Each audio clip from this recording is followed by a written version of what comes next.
нас же сейчас есть монобольшинство, и даже Верховную Раду Украины начали сравнивать с зеленым принтером. Так можем ли мы сейчас воспользоваться этой возможностью и продавить наши интересы? Я считаю, что это не наши интересы, это интересы всех. Ну, наши, в смысле, Наши все Украины украинцы, интересы. да, все Украины, безусловно. Потому что без Крыма Украина не состоится как государство.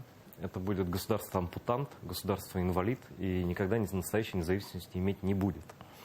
Что касается, говорили про Порошенко, история Порошенко и идеи крымско-татарской автономии, которую сам он объявил в 2016 году, 18 мая, я прекрасно помню, как мы плакали, обнимались на Чингаре, как ветераны движения, некоторых в живых уже нет. Виджея Кашка, который убили при аресте фактически там и так далее.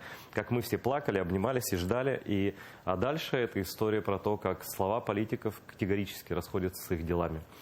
И у Петра Порошенко была блестящая возможность войти в историю Украины и в историю, в конце концов, новейшую историю человечества, человеком, который дал шанс на спасение целому народу. Не каждому президенту выпадает такая, в принципе, возможность, да?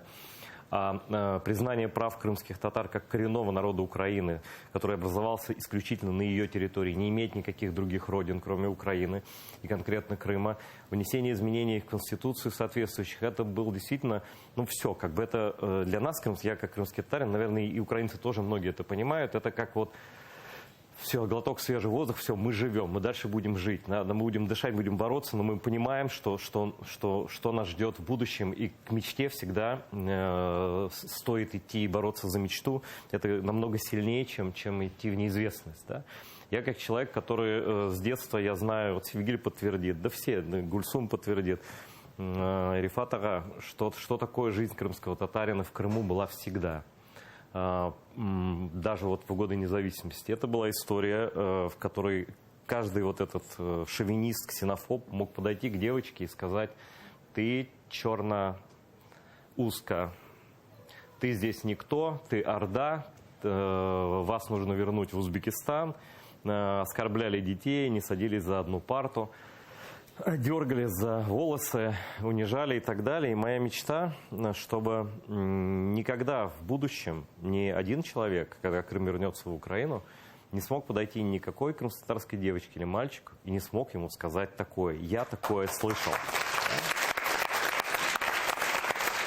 И на самом деле в этом спасение нашего народа, в этом будущее. И когда я смотрю на крымско-татарских детей, они очень красивые, очень разные. Наш народ вообще очень красивый, очень разный. Вот. Этот народ очень интересный. Но если не дать ему шанс, то, понимаете, мы проиграем саму Украину. Если мы бросим, мы совершим подлость. Если мы не дадим шанс выжить крымским татарам, мы предадим сами себя. Украина предаст саму себя. Я хочу закончить про Зеленского.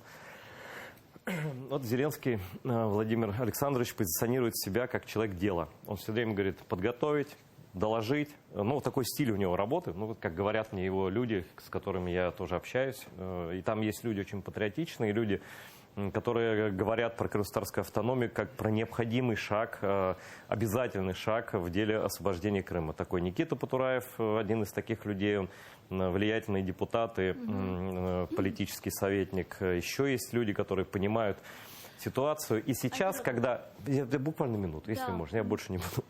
Я понимаю, что долго, но... Недавно Зеленский сказал, буквально вчера, кажется, что мы будем бороться за возвращение Крыма, и это будут не только слова. Вот если я правильно его понял, но просто я другого ничего, кроме слов, не вижу, как предоставление крымским татарам конституционного статуса коренного народа. Конференция. Да.